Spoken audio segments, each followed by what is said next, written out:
Hello, it's Sonia here with a Pretty Stitch. Welcome to my channel. If this is your first time joining me, I'm so happy to have you here. So today is Tuesday, and that means it's Tunisian Tuesday. So we are going to be doing another Tunisian stitch pattern, and I am taking this one straight from a knit stitch pattern. So I've been having fun doing that, and let's see if this one looks similar to the knit version. Okay, so I'm not going to show it to you right now. It's going to be a surprise. So we are going to be using our J hook today, and it's a 6mm hook. And I am using DK weight yarn. I want this to be a little bit lacier. So I'm using slightly thinner yarn. So this is a number 3 yarn, and I'm using my J hook. And this yarn is Stylecraft DK. I actually really like Stylecraft DK. I think it's a really nice yarn. It is acrylic, but it stitches up really well. It feels fairly soft. It's just a nice, good workhorse yarn.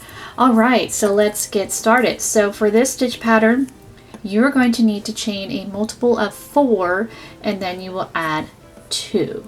So why don't we chain 14? Because 4 times 3 is 12, and you add 2, and it's 14.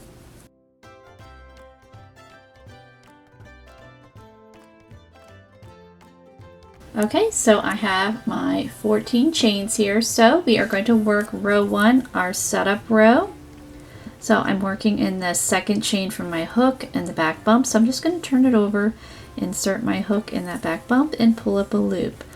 So if you've never done Tunisian crochet before, I do have a playlist that goes over the basics to get you started. And I will place that link in the description box. Tunisian crochet is a little bit unique because every row is worked in 2 parts. So we are currently working on row 1. So what you're doing is we are putting our stitches on our hook, and then the second part of row 1 we will be taking the stitches off. So this is called the forward pass, and then taking your stitches off will be the return pass.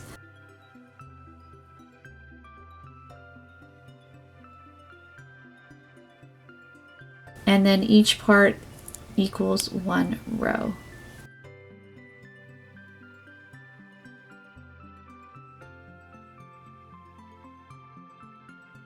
Okay, so I have put my loops on my hook for my forward pass, and I'm going to count because you want to make sure whatever you chained is how many loops you should have on your hook. And I do have 14 loops, so we're going to work the return pass. So you're going to yarn over, pull through 1, yarn over, pull through 2 for the rest of the row, and then row 1 will be done.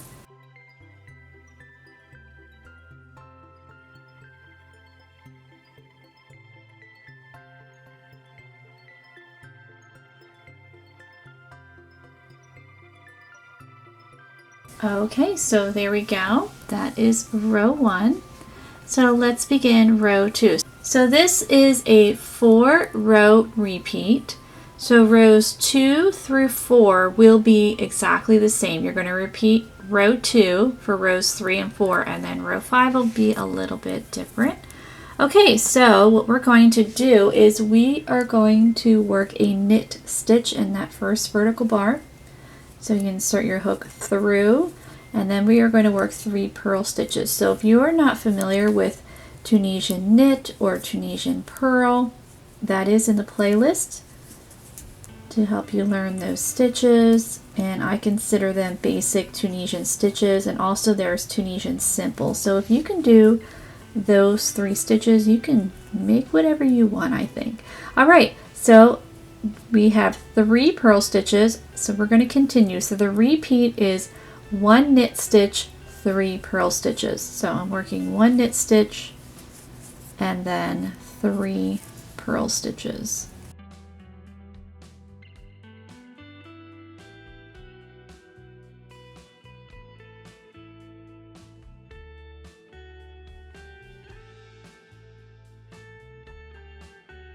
And you just continue that across. So 1 knit stitch, 3 purl stitches.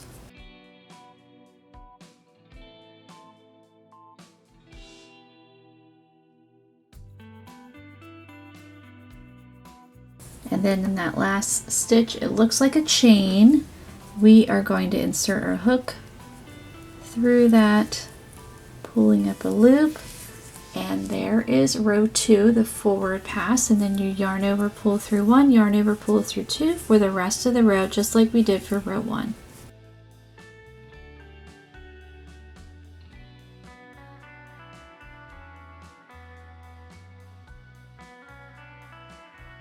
And there we go. So rows 3 and 4, we're going to be repeating row 2. So 1 knit stitch, 3 purl stitches. So I'm going to go do that and I will meet you back. Okay, so I finished up row 4. So now we're going to do row 5. So row 5, we're going to work a knit stitch in that first stitch, and then we're going to purl 2 stitches together or do a decrease.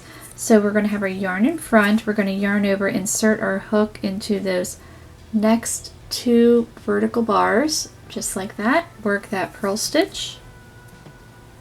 And now we are going to yarn over purlwise because we need to put a stitch back on, and we're going to purl in that next stitch. So to do that, you want to start with your yarn in front, and then you're going to take it from the front of the hook. So you're just going to direct it up, so don't overthink it, and then wrap it around and bring it back around the front. And now we're ready to work that purl stitch. So I call it yarn over purlwise because you can't do a normal yarn over, which would be this, because you can't do the purl stitch. Alright, so now our next stitch is knit, and we're going to repeat that. So we're going to do a purl together or decrease stitch, and we're going to yarn over purlwise. So starting with our yarn in front, wrap it around, bring it back in the front. We're all set to purl the next stitch and work Tunisian knit. We're going to finish up this row.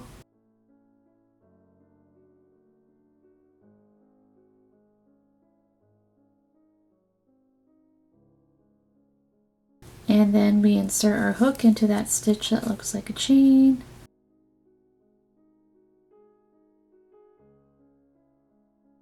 And now we work our return pass. So the repeat for this is rows 2 through 5. You're going to repeat as many times as you want. And then I suggest ending on a row 2. It's just going to be a little bit easier to do the bind off. So I am going to do a few more repeats, and I will end. So you either want to end on a row 2, a row 3, or a row 4. It's fine, whatever one you end on. So I'm going to go do that and I will meet you back.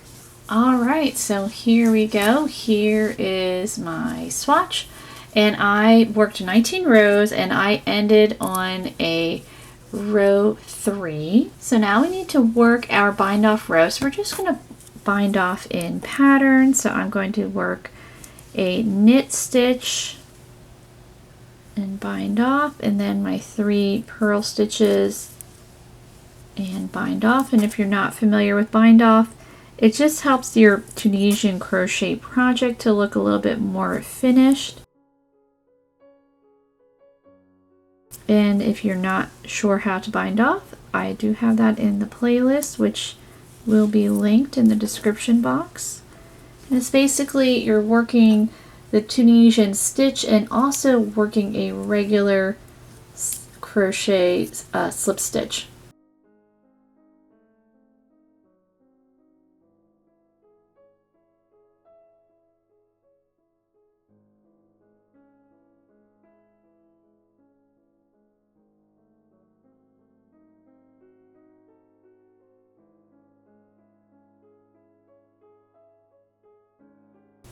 Okay, so there is my bind off, and I said I would show you the knit pattern that we took this from to see if it looks the same. So here we go, here it is. So this is the one that I picked. I did have to change the directions a little bit because again, this is Tunisian crochet, not regular knitting. And I have to say, this one is pretty close. Now, the holes don't show up quite as much.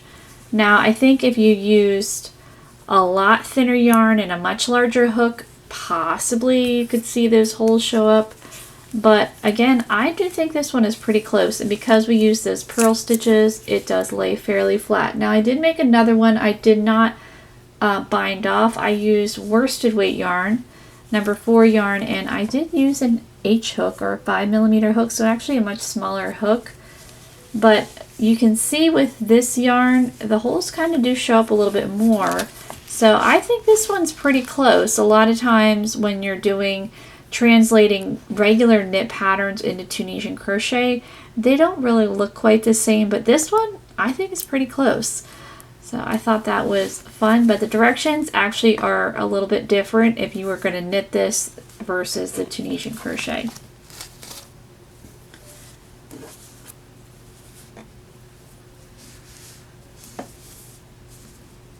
And this one I chained 18, so you can see it's a little bit longer. But again, I do really like this stitch. I like the clean lines of it. I mean, you could do this and not have the little decorative hole in there. I just wanted to see how it would look compared to the knit version. That's why I did it this way, but I do really like this stitch. So I hope you enjoyed this video, and if you did, please like and subscribe, and thank you so much for watching.